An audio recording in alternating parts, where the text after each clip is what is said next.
Hello everyone, welcome to Sprint UPSC. We are discussing class 10's NCERT Democratic Politics 2 and we are on chapter 7 Outcomes of Democracy.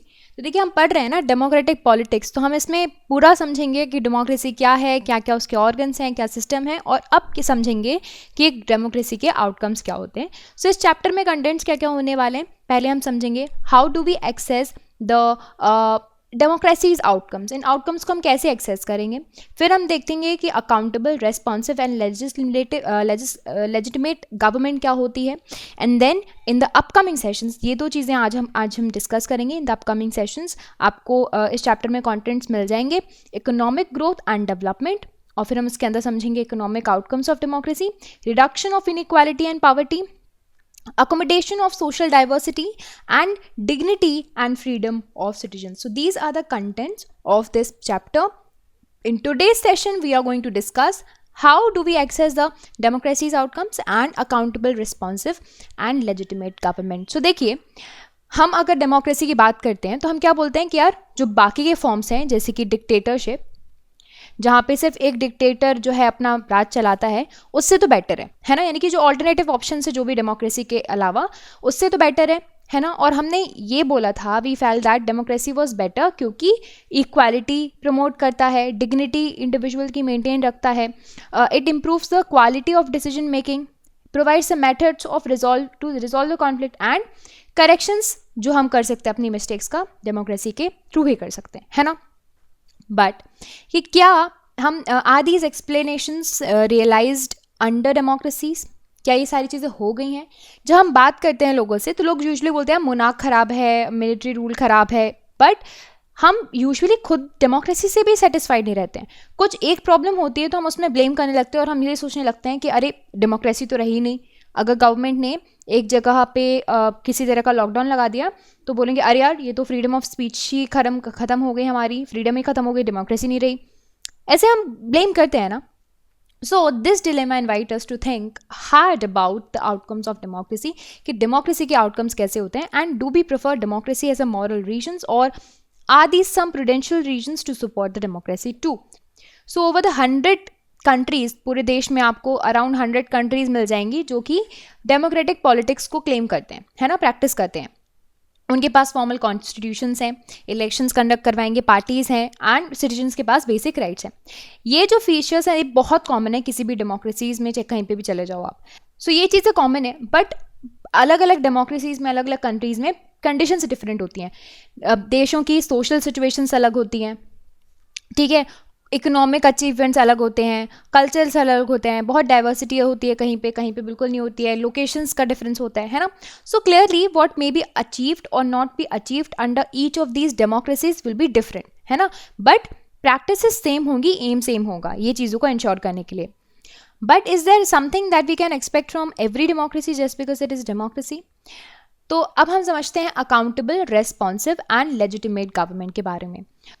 तो जो हमारा interest बढ़ता जाता है जैसे जैसे डेमोक्रेसी की हम तारीफ़ें करते जाते हैं, तो हमें लगता है कि ये जो डेमोक्रेसी है वो social economic conditions, political problems को एड्रेस करेगा, है ना. एंड कुछ हमारी एक्सपेक्टेशंस क्या होती हैं, मेट नहीं होती हैं. फिर हम आइडिया को ब्लेम करने लगते हैं, है ना. हम ये डाउट करने लगते हैं कि यार कि क्या हम डेमोक्रेसी में रह रहे हैं कि नहीं रह रहे हैं. So the first step towards thinking carefully about the outcomes of democracy is to recognize that democracy जो है वो जस्ट एक गवर्नमेंट का फॉर्म है ना. तो ये सिर्फ एक कंडीशंस बना सकता है आपके यहाँ कुछ चीज़ अचीव करने के लिए. अगर यानी कि आपको एम है कि आपको ये एम है कि पावर्टी हटानी है ना, पावर्टी हटानी है, तो आप सिर्फ ये एम कर सकते हो इस फॉर्म ऑफ गवर्नमेंट के थ्रू, है ना. यू कांट एक्सपेक्ट कि ये रिजल्ट देगा, है ना. Citizens have to take advantage of those conditions and achieve those goals. जैसे कि आपको you have freedom to trade, right. तो आप अपने टैलेंट्स को यूज़ करके अपनी पॉवर्टी हटा सकते हो ना, you have the freedom to trade, ठीक. तो हम कुछ रीजंस देखेंगे. अब there are some things that democracy must provide, ठीक है. पहला, in a democracy we are most concern with ensuring that people will have the right to choose their rulers and people will have to control over the rulers. ये basic चीज़ है और जब भी possible होता है, नेसेसरी होता है, सिटीजन्स को पार्टिसिपेट करना पड़ेगा डिसीजन मेकिंग प्रोसेस में जो कि उन सबको इफेक्ट कर रही है।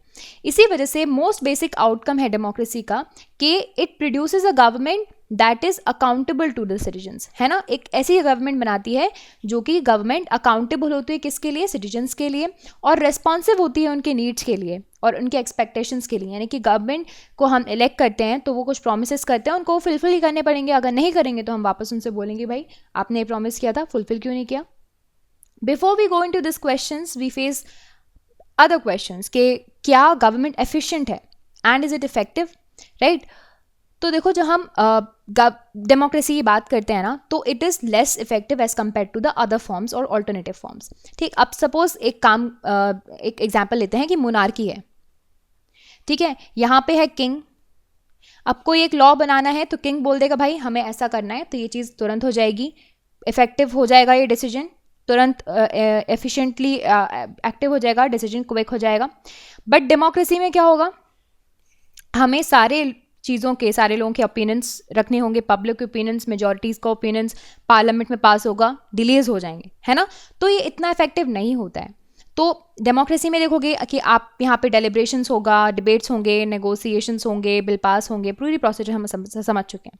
सो delays is bound to take place, ठीक है।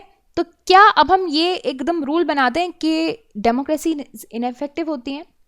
अब कॉस्ट के टर्म पे सोचते हैं, ठीक है। Imagine a government that may take decisions very fast but it can take decisions that are not accepted by the people and therefore face the problem. अब सपोज गवर्नमेंट ने बोल दिया कि हम ये लॉ बना देंगे, ठीक है, लॉ तो बना दिया, इन्फोर्स कर दिया, लेकिन लोगों को, people are not good with this decision and they are facing the problems. तो ये लॉ इनके लिए बनाया था, इनको ही काम नहीं आया, तो क्या मतलब। So in contrast, democratic government will take more time to follow the procedures before arriving at the decision. But because it follows the procedures, decisions are both acceptable and they are effective. अगर ये पूरे procedure follow करेंगे तो लोगों accept भी करेंगे और deliberations की वजह से इसमें जो loopholes होंगे वो भी हट सकते हैं और लोगों पे काम भी आएगी वो चीज़, ठीक है। So the cost of time that democracy pays is worth it. It is not inefficient, okay.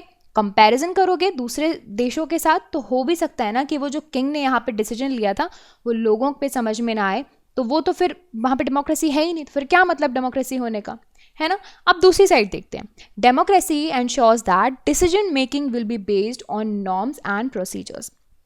ये डेमोक्रेसी ये चीज़ देखती है कि जो भी डिसीजन लिया जाए वो पूरे रूल्स, रेगुलेशंस, प्रोसीजर्स के थ्रू सारी चीज़ें चलें। सो जो citizens like if a citizens who wants to know if a decision was taken through the correct procedures can find this out, and she has the right and means to examine the process of decision making. इसको बोलते हैं transparency, है ना।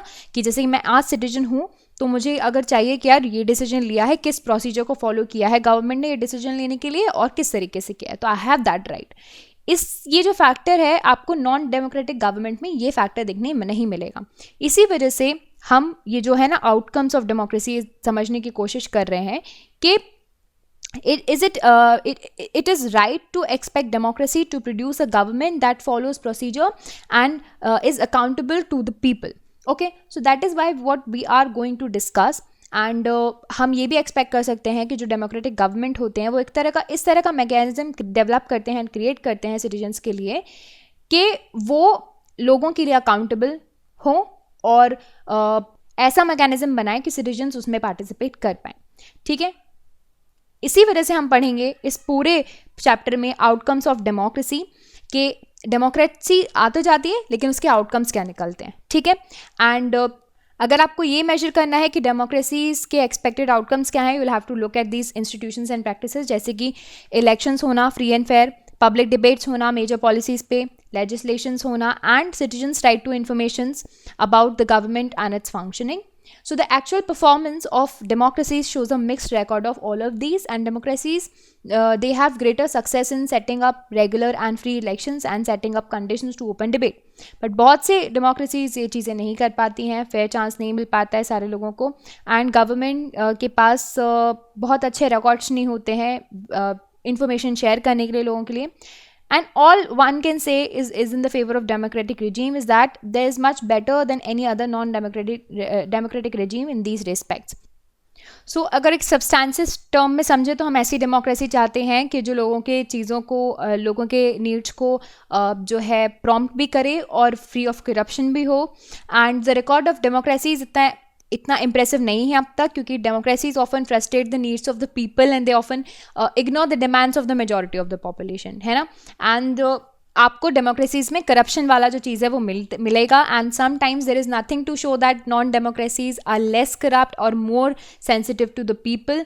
And there is one respect in which democratic government is certainly better than the alternatives, है ना. उससे भी हम देख सकते हैं कि they are better than the alternatives के लेजिटिमेट गवर्नमेंट होती है. They may be slow, less efficient, not always responsive और क्लीन, बट डेमोक्रेटिक गवर्नमेंट लोग ही ओन करते हैं तो उनको थोड़ी अपनी वाली फीलिंग आती है. एंड दिस इज़ वाई आपको डेमोक्रेसीज में इतना ज़्यादा सपोर्ट मिलता है respective of the loopholes that we have studied so far. अभी हम देखेंगे साउथ एशिया के कुछ रिजीम्स जो कि जिनमें डेमोक्रेसीज हैं और जिनमें डेमोक्रेसीज नहीं हैं. People wish to be ruled by representative elected by them. लोग हमेशा से यही चाहते हैं और ये हमेशा से चाहते हैं और बिलीव करते हैं कि डेमोक्रेसी सूटेबल है उनके देश के लिए. एंड डेमोक्रेसी की एबिलिटी है कि वो जनरेट कर पाए खुद का सपोर्ट और वो कभी इग्नोर नहीं हो सकता. यहाँ पे आप देख सकते हैं कि साउथ एशिया में रेड में इज़ द वन डेमोक्रेसी जहाँ पे प्रेफर किया जाता है. 10 येलो में sometimes dictatorship is better and 28 people thinks यानी कि person thinks that doesn't matter to me, right? So democracy is preferred over dictatorship everywhere except in Pakistan. And ये पूरा डेटा है, you can see. So this is it about this session. I hope आपको ये समझ में आया हो. अब हम जो पूरे आस्पेक्ट हैं, आउटकम्स हैं डेमोक्रेसी के, जैसे कि इकोनॉमिक, सोशल और डाइवर्सिटी वगैरह, ये सारी चीज़ें हम नेक्स्ट सेशन में पढ़ेंगे. सो से stay tune for that. If you like this video, you can subscribe to the YouTube channel for more videos and updates, and also you can download the Sprint UPSC app to practice book chapter and topic wise. Remember, candidates, just reading books and watching videos are not going to help you out unless you practice thoroughly. So identify your mistakes and work to improve your performance, and Sprint UPSC is the perfect app to do all of this. अगर आपको ये video पसंद आया तो हमारे YouTube channel को subscribe कीजिए और वीडियोज़ एंड अपडेट्स के लिए साथ ही साथ डाउनलोड कीजिए Sprint UPSC ऐप. यहाँ पर आप अपनी book chapter and topic wise practice कर सकते हैं. देखिए, सिर्फ बुक पढ़ने से और वीडियोज़ देखने से मदद नहीं मिलेगी. जब तक आप अच्छे से प्रैक्टिस नहीं करोगे तो अपनी मिस्टेक्स को जानिए एंड परफॉर्मेंस को इंप्रूव कीजिए. और Sprint UPSC इसके लिए परफेक्ट ऐप है. I will see you in the next video. Thank you so much.